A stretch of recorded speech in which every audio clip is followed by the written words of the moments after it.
Hello, everyone. Welcome to today's discussion on the fascinating Fibonacci series. Imagine a magical sequence of numbers where each one is like a building block, created by adding the two before it. It starts with 0 and 1, and then each number is the sum of the two preceding ones, 0, 1, 1, 2, 3, 5, 8, 13, and so on. This sequence is not just a string of numbers, it's a mathematical marvel found in nature, art, and even the algorithms that power our digital world. From the arrangement of leaves on a stem to the spirals in a seashell, the Fibonacci series weaves its way through the beauty of our surroundings. In mathematical terms, the Fibonacci sequence is defined by the recurrence relation. Fn is equal to Fn minus 1 plus Fn minus 2 with initial conditions.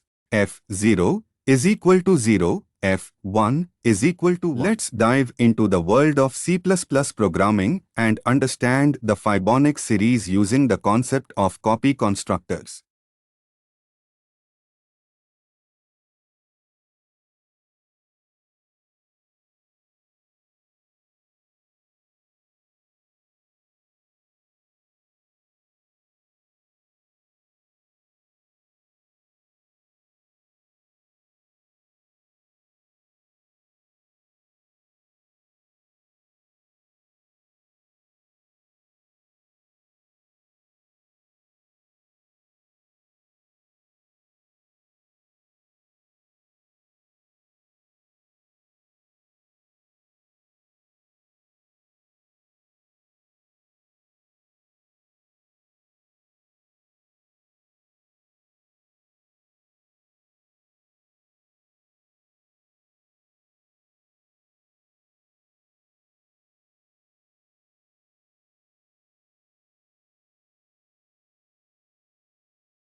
Thank you, everyone, for joining me. If you enjoyed this video and found it helpful, please don't forget to hit the like button and subscribe for more exciting content.